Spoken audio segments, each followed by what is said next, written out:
Good evening, ladies and gentlemen, and welcome to Talking Pop Culture with Jake D. And we are here tonight to discuss the series finale of CBS All Access's limited run of The Stand. So what can we say about The Stand? I do have excellent, amazing, good news for everybody tonight, and that is quite simply that this show is finally, blessedly, mercifully at an end. Yes, episode 9 tonight was the final showing of what was perhaps the most god-awful, terrible show to ever hit the airwaves in the 21st century. Let's say a quick hello to the chat, see who is here today. We've got Eric K. Hail to Eric K., the mensch wrench with the mostest. Mary G. Hello, hello. And Stephanie Littlepage. She says she's about this far from hijacking her husband's computer so she can get in on this discussion. Oh, God, we all have so many emotions about this. And I'll just get right into it. Once again, the final episode of the series was very, very meh, which the entire second half of the show really falls into that category. I'll clock it in again at like a 4.5 or a 5 out of 10 on this episode. We see once more that this was not as god-awfully offensive as the first half of this show. And I do think that I may be rating these last 3 episodes perhaps a little higher than they deserve, simply because of the fact that they weren't the worst thing I've ever watched on the history of television like the first half of the show was. So I guess they've got that going for them, at least, right? So this new ending that Stephen King wrote is what we were built up to as the reason in many ways to watch this miniseries. And it was a bit unexpected. There was certainly an element of intersectionality woven into this new ending that we got. But it didn't like scream horribly offensive to me, probably because in comparison to the first half of the show, once again, at least this wasn't god awful. Quick rundown of the plot for tonight. Of course, this is absolutely getting into spoiler territory, but I assume you expect that with the title of the stream being spoilers. But a high-level overview of what happened tonight. Stu magically shows up in Boulder with Tom. So we've completely skipped the very eventful trek from Vegas back to Boulder that Tom and Stu took. And one of the things that was so amazing about that piece of the journey, and it really shouldn't surprise me that they've skipped another important journey in this show, because what was so cool about the trip back for Stu and Tom was that Nick came to Tom in his dreams and showed Tom what he needed to do, not only to save Stu's life, but also to help the two of them get back to Boulder. Roger Mazuka, yes, what kind of writers are CBS All Access hiring? They effed up Picard and they effed up The Stand. Absolutely, Roger, 100%. I'm guessing these must be the bargain basement writers, because clearly they can't afford anything worth a shit. And Stephanie says that they sold the fans a bill of goods with the whole all new ending. Apart from a few tweaks here and there, it was straight out of the uncut version of the book. Yes, by and large, I agree with you 100% on that, Stephanie. The absence of Nick guiding Tom, though, was such a gaping hole. Although, to an extent, I don't know if it would have been powerful in this version of the show, because we never had an opportunity to connect with Nick or even to see his relationship with Tom. So it might have even been, in the context of what we saw from this miniseries, a little out of place, even though it's one of the better sequences in the novel. But Stu and Tom just magically show up in Boulder. There's a throwaway line from Stu saying that Tom saved his life. And wow, okay. Cut to a party that, being from the Denver area, where I spent most of my life there, that wasn't Boulder. Maybe it was Estes Park. I'm not sure. But anyway, they've got a party at a gazebo by a lake in the mountains, which Boulder certainly is not. It's at the foot of them, but it's not in them. So that was kind of visually a little odd for me, knowing the area myself. And, Franny decides she wants to go back to Maine, which straight out of the novel. And Stu says, yeah, sure, whatever. So they roll out of there in a truck with a camper on the back. And true to the novel, they stop at a home in Nebraska. Now, because they cut out the fact that Mother Abigail still made her own biscuits and lived in her family farmhouse, this was just a random house instead of Mother Abigail's home. And Stu decides to head into town because he's going to get some supplies for him, things like baby formula, maybe baby aspirin, stuff like that. And Franny starts to investigate a well, and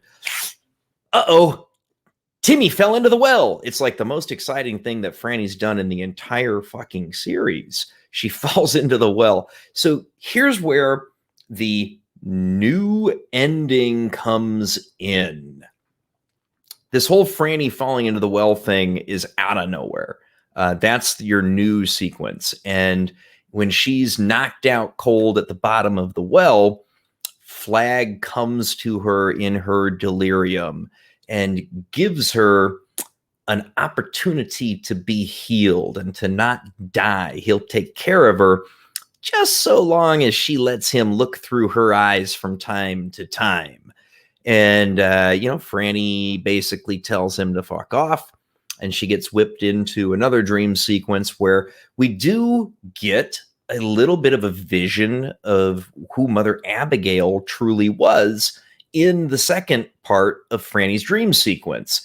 And you get a discussion between Mother Abigail and Franny that in the novel happened, if I recall correctly, at her deathbed, rather than in this dream sequence while Franny's in the well. And you get a true view of Mother Abigail's original farm home where she still baked her own biscuits. Of course, you have no idea what that is in the context of the show. It is the farmhouse in the corn that they saw in their dreams. But if you don't know the novel, you've got no freaking clue why this location is of any importance. So, I guess those of us book fans understood it. People who are new to the show probably had, no connection or understanding of what it was. But that was Mother Abigail's family farm, and they have a nice little conversation. Mother A lets her know everything's going to be all right. She's going to have 5 kids, and she's going to get to see a bunch of her great grandkids. And her and Stu are going to repopulate the earth, is basically what Mother A tells her.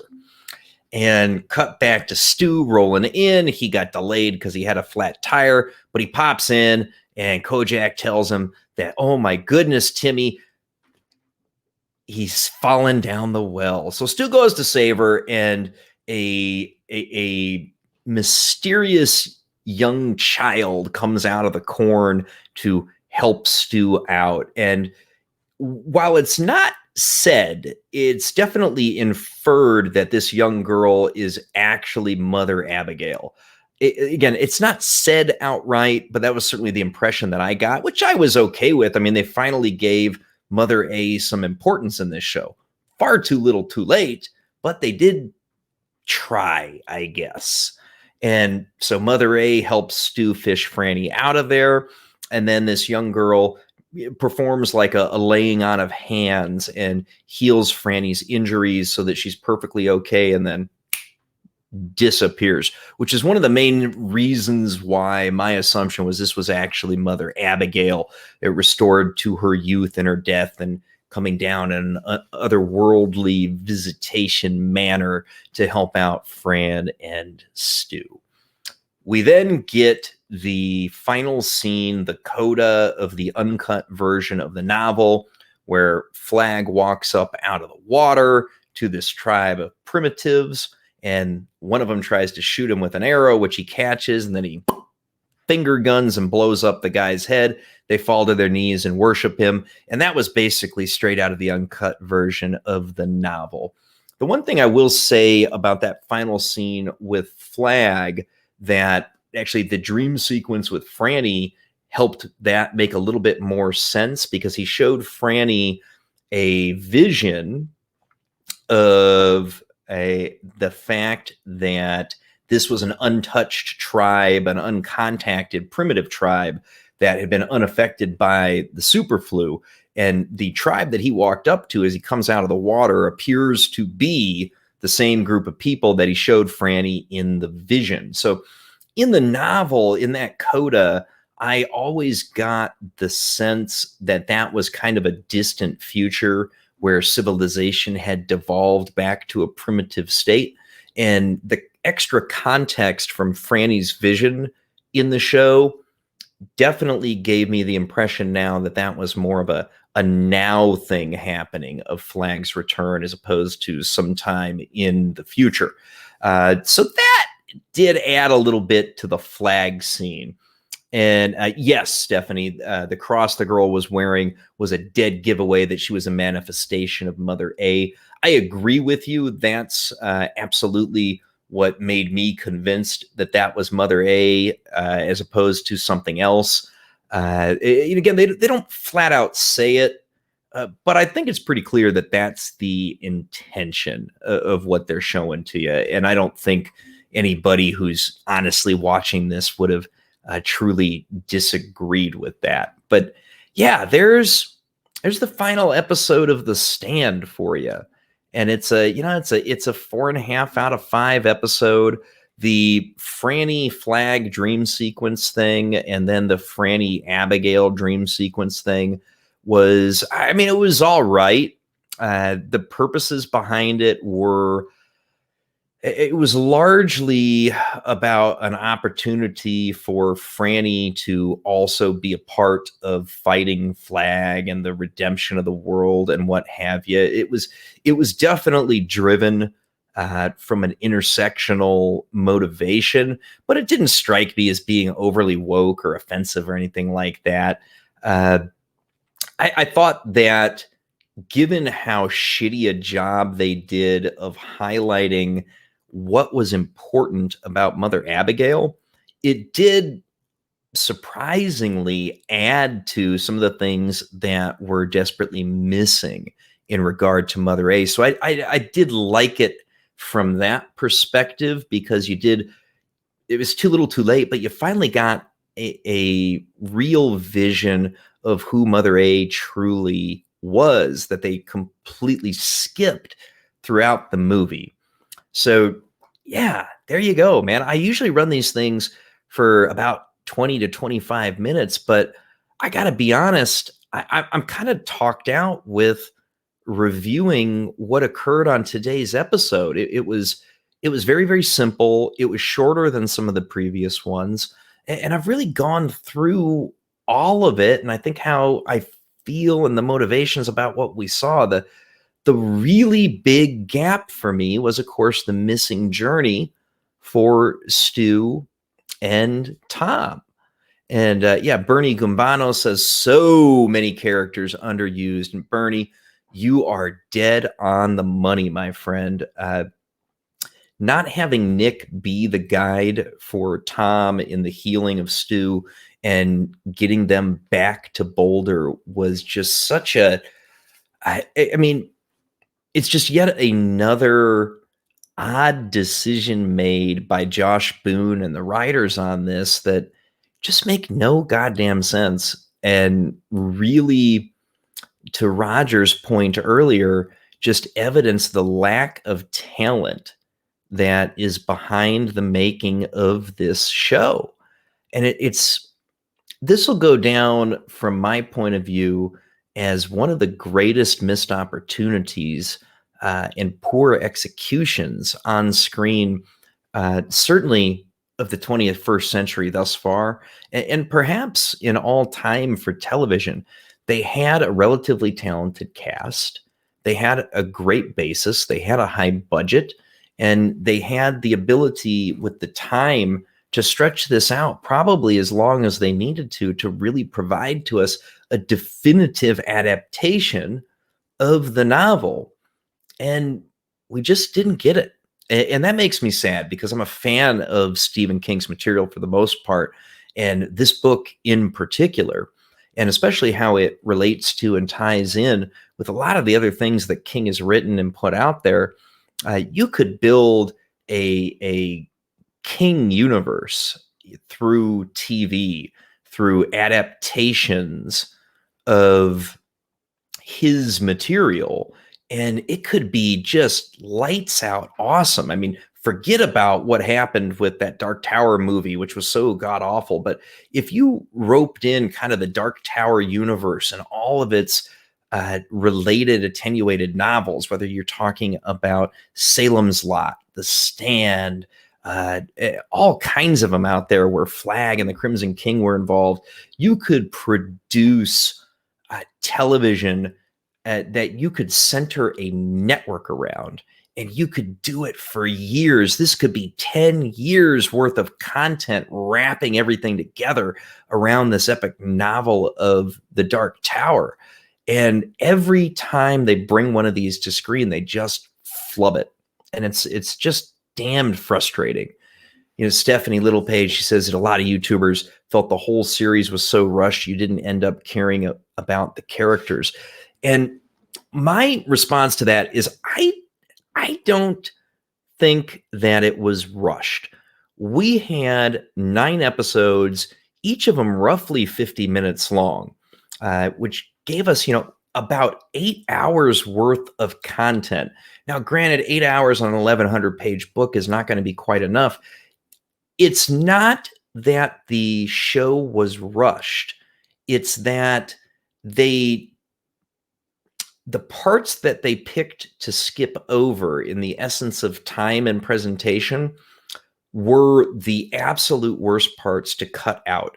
The first 5 episodes, we shouldn't have even seen Boulder or Vegas until roughly the middle to the end of episode 5. The entire first 5 episodes should have been about the journey of the characters. We should have had an opportunity to get to know Stu, to get to know Glenn, to meet Ralph, to really experience Nick's trouble and all the trials that he went through, and meeting Tom and Julie on the road. So by the time you get to Boulder, you already know these people and you love them. You could have even gone perhaps all the way to the end of episode 6, just getting to Boulder and to Vegas, and had a good story for Trash Can Man, had a real Lloyd Heinried rather than Ruby Rod that we saw on screen. You could have had a Trash Can Man that you feel sorry for, like you did in the book, because in a lot of ways, his lunacy is not his fault. And you could have added in these moments with Flag's evilness and Mother A's goodness. And so if you built all that up and you get to about the end of the 6th episode, you can have your pieces in place in their communities. And then areas where you could have shortened the story and do this maybe in a 10-episode run. So shorten some of the story in Boulder and Vegas, although you could take that, episodes 7 and 8 out of a 10-episode run to have your pieces roll in Vegas and Boulder, and you can send out the spies, and you can have even a similar ending to what we got. The episodes 8 and 9 were not god awful. They needed a little work, but if that was like an episode 9 and 10 of this thing, and sort of 7 and 8 were the moving around firmly while you're in Boulder and Vegas, and instead you just spent the first 6 episodes on the journey, this thing could have been so much better. And it's just, God, it's a missed opportunity. Alex, good to see you here. Very good to see you here. What was more awkward, RF yelling "worship me" or him trying to dance in episode 8? I'm going with the dance on that one, Roger. I am absolutely going with the dance. The "worship me" was a little weird, but at least it felt a little bit closer to the character. Yeah, Mary says they had a good, strong story. They just produced cliff notes that showed locations with people, not people struggling to survive. The temptation of evil, nothing to care about. Yeah, that's really a good explanation of where this thing went wrong. All right, y'all, if you've made it this far, by God, please do like the video. Consider sharing it with your friends on social media. If you're watching this back on the re-upload or you're watching it with me live and you haven't subscribed yet, I certainly do hope that this has earned your subscription to the channel.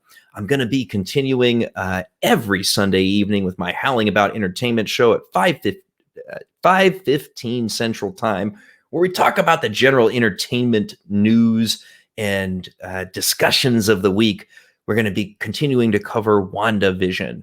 When next month Falcon and the Winter Soldier hits, we're going to be covering that weekly on the channel. Going to have a video every couple of weeks about Resident Alien, which is a great, great show on Sci-Fi that I hope y'all will check out. If you need something to laugh at, particularly with a sci-fi twist to it, great, great show to check out.